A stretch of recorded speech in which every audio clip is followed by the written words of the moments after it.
Okay, this video here, only a quick revision video because we've actually got the lesson videos on this anyway. So this will be looking at our main power supply systems, looking at the main points, up into including using a zener diode voltage regulator. We'll leave some of the other forms of regulation to another set of videos.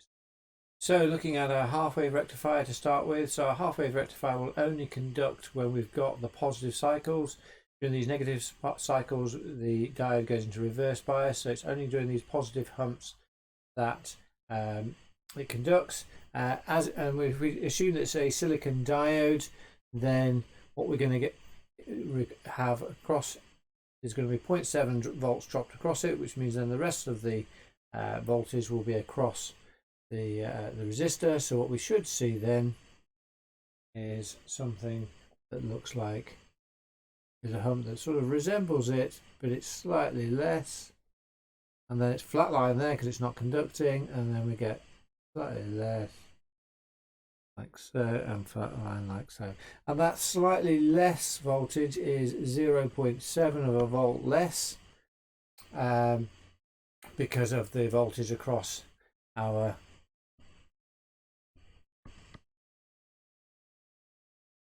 Okay, 0.7 volts across that diode. So if we look at our full wave rectifier, so a full wave rectifier, the easiest way to draw our full wave rectifier, right, is to draw a square, and then top and bottom of the square, two diodes, top and bottom, all facing in the same direction, in the direction of where your circuit's going. Connect that to your AC source, top and bottom, and then the sides then connect across. That's your output.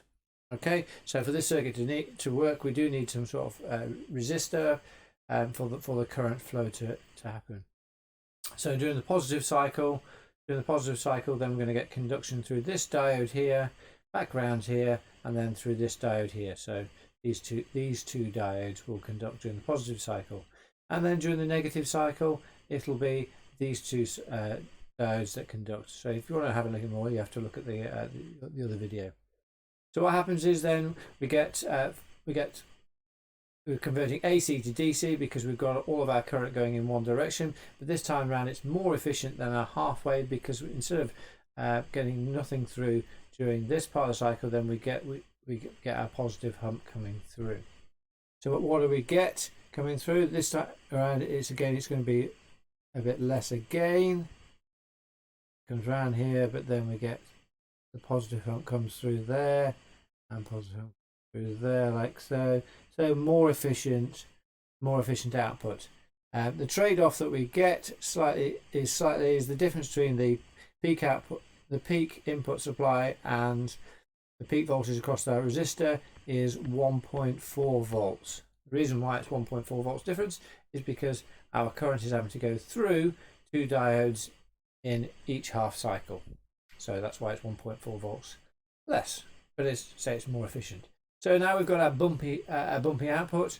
We can look at smoothing that. But before we get on to smoothing, we probably want to talk about the difference between RMS and peak. Okay, so RMS to peak. So a lot of power supplies, lots of main systems are the voltage is quoted in the RMS value, root mean squared. Okay, but to do any calculations with it, then we need to convert that into the peak voltage. So an example of that, if we take 110 volts RMS, times that by root 2, what should I be expecting? Well, the peak value is always going to be bigger than the root mean squared, the averagized sort of DC, if you like, if you want to take it sort of in layman's terms. So 110 times root 2 gives me 156 volts. Okay, so that's my peak voltage. So very, very quickly going the other way, if I've got 20 volts peak going into RMS, so therefore I'm going to get 20 divided by root 2 gives me 14.1 volts. Okay, if we look at smoothing to start with, and all we have to do is put a capacitor in parallel using usually an electrolytic, put it in parallel with our load resistor. So what happens is, so during the positive cycle, what we've got coming through here, the capacitor charges up, and then when the voltage starts to decrease that we've got just here, starts to decrease, then the capacitor can then discharges down, trying to keep the voltage constant. So then the capacitor charges back up again, and then the capacitor then discharges down. So we end up with an output that looks a little bit like this. Okay, with our full wave rectifier, the capacitor is charging up a lot more often, so therefore we tend not to find that we get as much ripple with a full wave rectifier. Okay, so this difference between the peak output from our rectifier, so this is peak output from the rectifier, and is called our ripple voltage.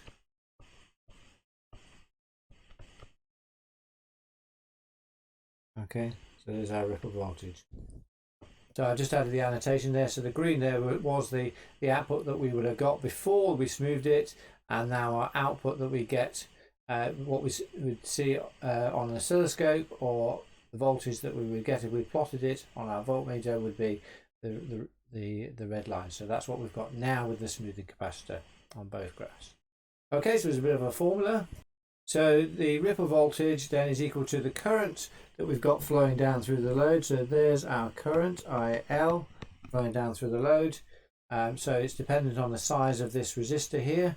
So the larger the current, the bigger the ripple voltage. The frequency, so that's why we get less ripple when we've got a full wave rectifier, because the frequency is doubled, and we've got a full wave compared to a half wave rectifier, and the size of capacitor. So there's a number of ways we can reduce the ripple voltage.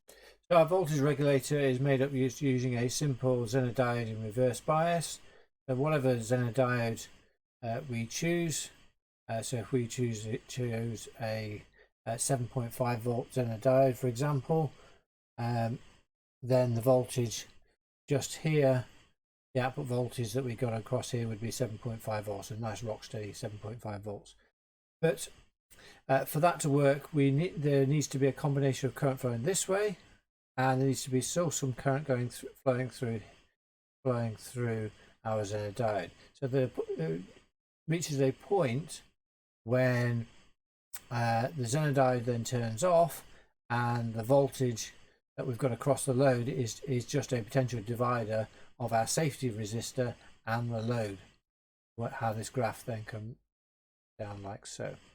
We've got 2 points. This point defines our maximum current that we can have, and then as soon as we've got maximum current, the zener diode turns off, and then this point here defines the when all of the voltages are across this resistor, that defines the all the voltages across there, that defines the value of R. So if we can just go for something nice and simple, so we've got 12 volts here, 7.5 volts in the diode, so we've got hopefully going to have 7.5 volts across our load. Current coming down here in the load is 100 milliamps, which is also that will be the figure that we use in any ripple calculations.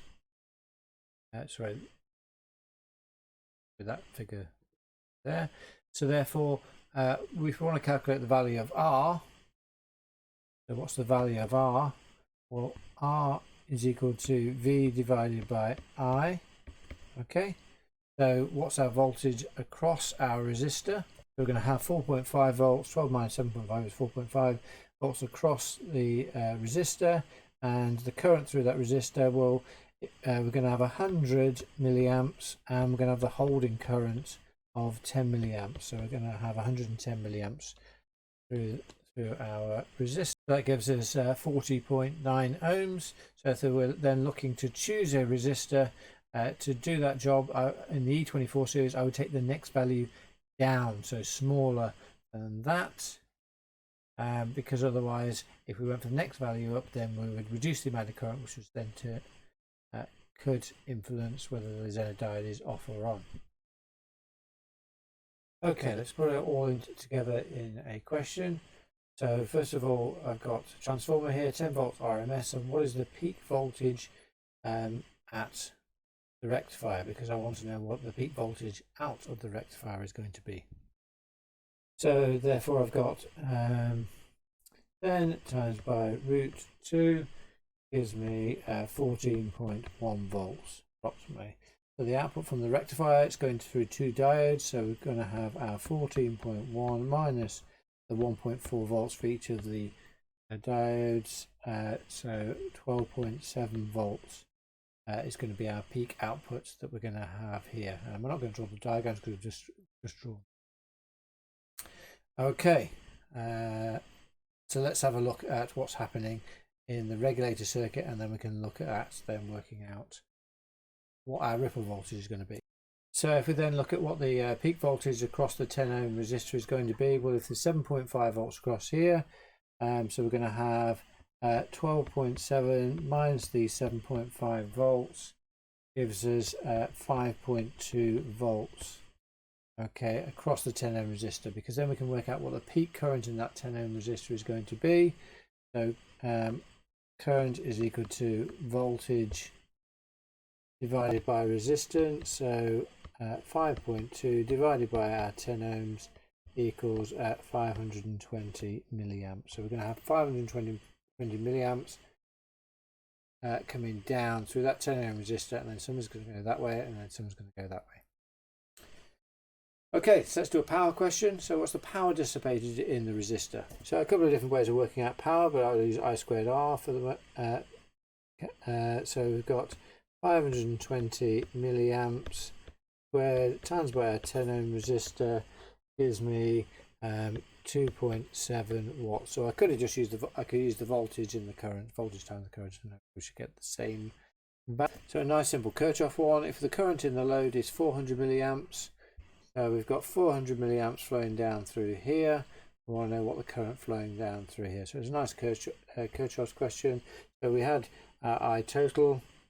So we've got 520 milliamps, and we've got 400 milliamps flowing through the load. So therefore we've got 120 IZ is equal to 120 milliamps. Okay, one last question then. If we want to work out ripple voltage, so ripple voltage equals the current in our load, which is the whole of the zener diode rectifier, zener diode regulator circuit.